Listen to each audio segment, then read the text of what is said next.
Hey folks, I'm here with my good friend Rocky, and today it's a little bit outside of the box of what we normally put on the channel, but we thought it's something important that we should all start to pay attention to with the climate that's going on in our country today. If civil unrest breaks out or martial law breaks out, and you're stuck somewhere, you're traveling, you're not far from home, but you can't get home, and how would you survive? If you've had a breakdown in your car and you're out in the desert environment like where we're at, how are you gonna survive and how are you gonna get by? However, I do wanna give a disclaimer. We are not preppers. We are not a part of any militia or anything like that. This whole series is just based on a defensive measure if stuff goes wrong here in the United States, and how are you going to take care of yourself? And that's specifically what this is about. So we want to make sure that you take this in the same context that we're trying to present it to you, and don't turn it into something that it's not. This is not a political post. This is not, we don't want to see a bunch of comments about political preferences or anything like that. This is specifically for survival and for information purposes only. And with that, we'll let Rocky take it from here. Awesome. Thanks, Mike. So like Mike said, this is really a hobby for me. I've been through this bag numerous times. I've watched lots of videos and different people's opinions, and I've added and changed things over the years, and it's kind of a fun hobby. And so this is a smaller bag, pretty lightweight, and I call it my get home bag. I really have 4 different bags. I have a small bag I can throw in the car with me like this. I have a more tactical, long-term bag. If I had to hit the road and have shelter and camp out for several weeks, I can do that. We also have hiking bags. My wife and I go hiking a lot. We have that set up for survival. And then a full medical bag. So maybe in some future video releases, we can go through those as well. But getting to the point here, pretty small bag.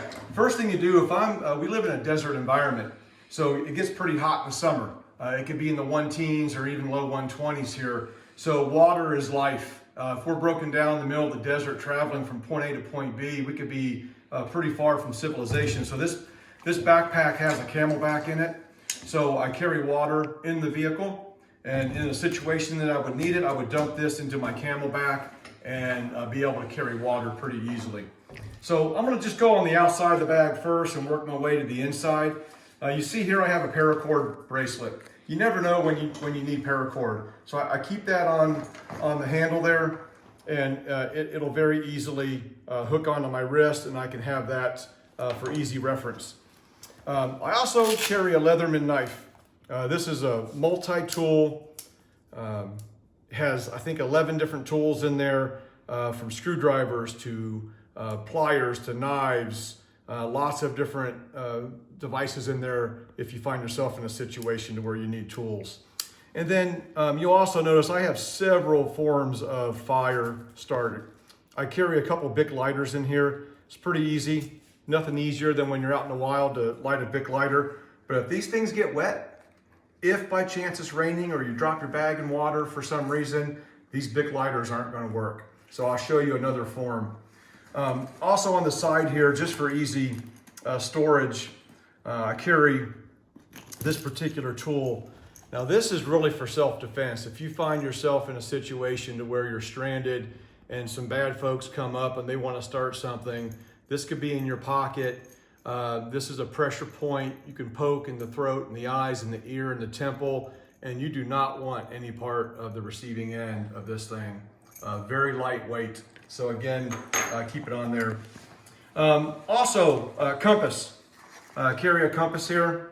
You can see very basic, and really it's just to give me a bearing on my direction.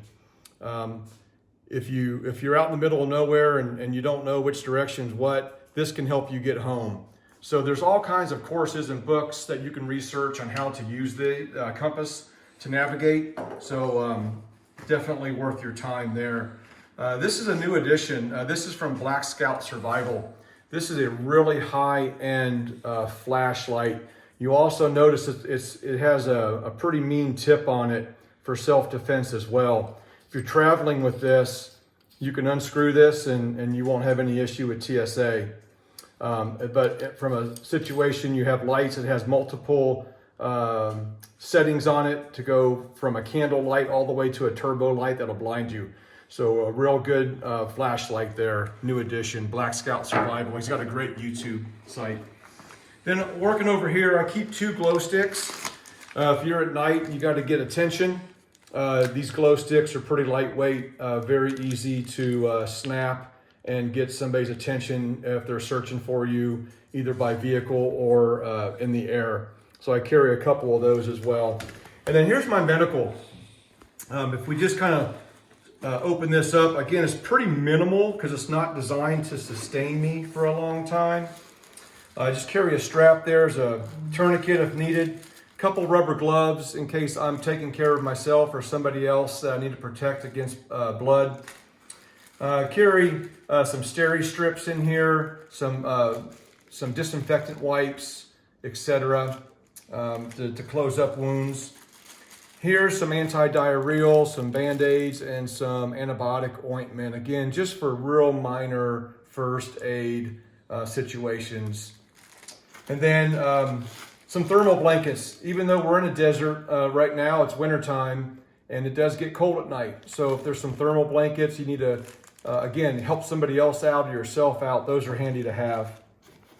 And then just to finish off in my medical bag, some duct tape. Now, duct tape is every man's dream. You can seal wounds with this. You can fix rips if your clothes rip. I mean, duct tape has a million uses. Have a couple rolls of medical tape along with some scissors and just some general bandages, packing. If you get a serious cut, you can clot some wounds with that. So that's basically the outside of the bag. And then as I'm packing the bag, you got to think, what do you need first? You want to pack in the outside bags how I can get to it quickly. So if you notice, this is really my first go-to pouch here. The first thing you'll see here is this is a badass neck knife. This is from MT Knives. It is a sharp little sucker. I could shave with this knife.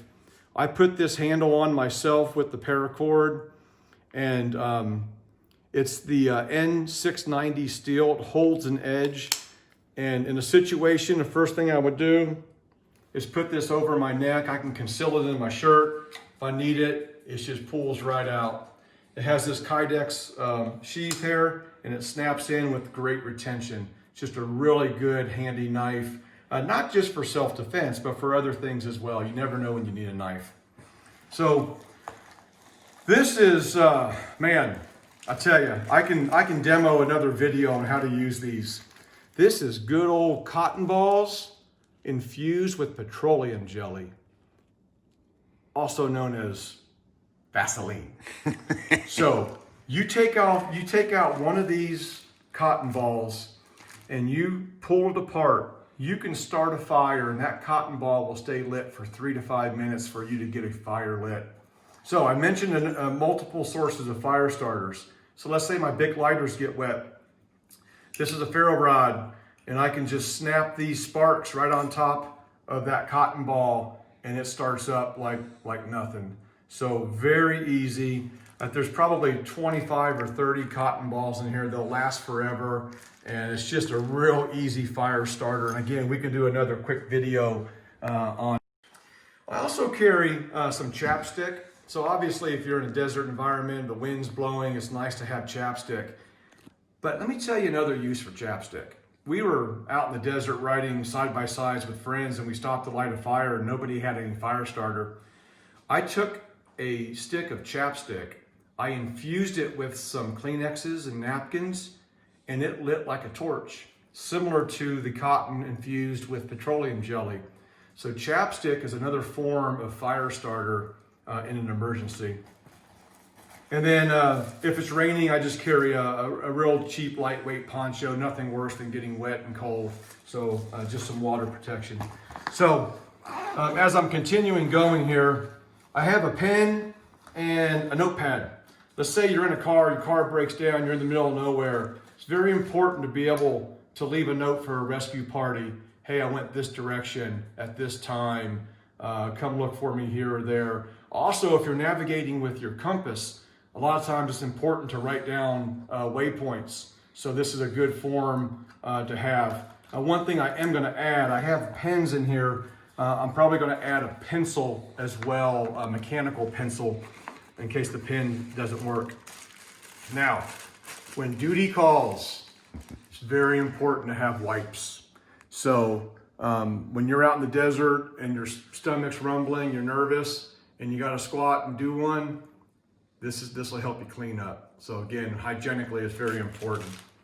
And then the last thing in here is this little self-contained, this is really just kind of a luxury item. It really doesn't belong in my get home bag, but there's paracord wrapping this. There's 12 different items in this, from fishing hooks to fishing lines to sewing needles to thread to aluminum foil, a little compass in here.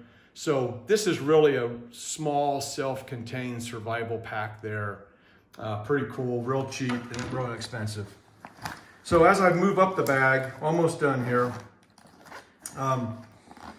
So I typically carry concealed. Arizona is a very friendly carry state, and our neighboring states, with the exception of California, are pretty friendly as well.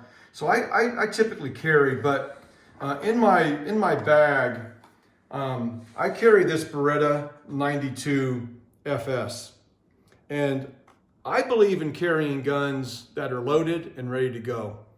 If you carry a gun that's not loaded, you might as well throw it at somebody, because it's not going to do you any good when you need it. So this is a fully loaded gun. Notice it's always in the holster. The holster completely covers the trigger, so that the chance of accidental discharge is about as close to zero as you come. So I'm going to go ahead and clear this gun safely. Keep it pointed in a safe direction. I'm going to pop out my magazine, which is a 17 round, and I'm going to just eject that bullet right there. I'm going to lock it back, totally safe. And then on top of that, I carry 2 more rounds in a mag holder. So these are 2 more 17 rounds that would go on my side opposite my gun. And then if things really get fun, just because I'm a little overboard, I have a 30 round magazine in here as well. So that's really in a situation we never want to use it. It's just there just in case. And again, I'm a responsible gun owner. I shoot competition, and gun safety is always first and foremost. So as long as you're responsible with it, you're in good shape. Now again, get home bag. You want to carry minimal food with you because you're not far from home. So what I carry in here is 1 MRE. So this MRE, as you guys know, is packed full of calories. You can live on this thing for several days as you're traveling. So chicken with pasta in pesto sauce, pretty glamorous right there. Yeah. And then the last pouch I have here, just some pretty basic stuff. So I have some more paracord if you have to set up shelter, whatever the case is. It's always nice to have paracord. Now, a lot of people don't think about a good pair of leather gloves. The last thing you want to do when you're out in a situation where it's somewhat of a survival situation is cut yourself. If you're using a knife, if you're splitting wood for a fire with your knife, you cut your hand and you're in bad shape. So a nice pair of leather gloves, very important, lightweight, and they do the trick. Also carry a couple gaiters. Again, keep the sun off of you. It could be used as a brace for your arm if you hurt your arm. Put it on your head, etc. So real lightweight, wipe sweat off, whatever the case is. And then this shamag right here, again, man, these things are used in the Middle East. Our military uses them. There's 1,000 uses for this. You can filter water and get the big debris out. You can make, cover yourself, keep the sun off of you. There's just lots of different things. If there's a sandstorm or the wind's blowing, cover your face. I mean, these things are very valuable. Another hat here just for coverage. And again, if I need to dump some of this stuff, if it gets too heavy, I can just dump it. Here's a a camo rain poncho, but this poncho doubles as shelter. So if I do need to spend the night, I can set this poncho up, use my paracord, and shelter for the night.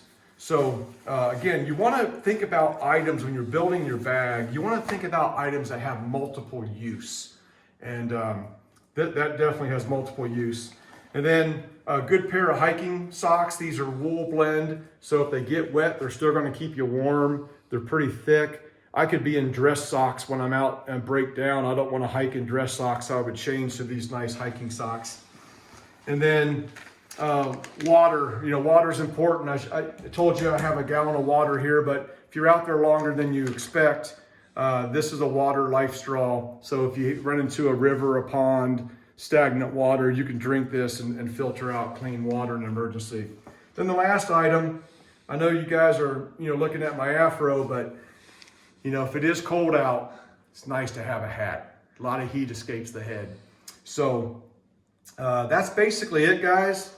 It's pretty simple, pretty lightweight. When my wife and I go hiking up in the mountains throughout most of the year, I will carry this bag as practice. So you never want to build a bag and not use it. It could be too heavy. When I do carry concealed, I learned how to carry my gun differently with this bag as the bag's riding on my hip. So you want to work out all those kinks when it's not a real life situation. So get your bag, start with something, keep it simple, keep it light, practice with it, and you're going to change it over as you look at different people's systems. And I hope that was helpful. So I appreciate it, and I hope we never have to use this in real life. All right. Thanks, Rocky. So now you have it. Again, this is a get home bag. We are going to do what other bags? We have a bug out bag that will sustain us longer. We have a medical bag and a hiking bag. Okay. And we're going to get those. We're probably going to do about one a week here. Sure. And do the whole series. And again, this is a nonpartisan, non-political deal. I can't stress it enough. We're not a militia. This isn't some weird, all the stuff you're seeing on the news. It's not one of those situations. This is to help the normal, everyday, average citizen in the event that there is an emergency. And the place that we're in America today, it's more likely than ever that something like that's going to happen. We hope it never does, but if you do, we'd like you to be prepared. So thanks, Rocky. You're welcome. And again, subscribe, like, and share. It keeps the channel going. We appreciate all the support.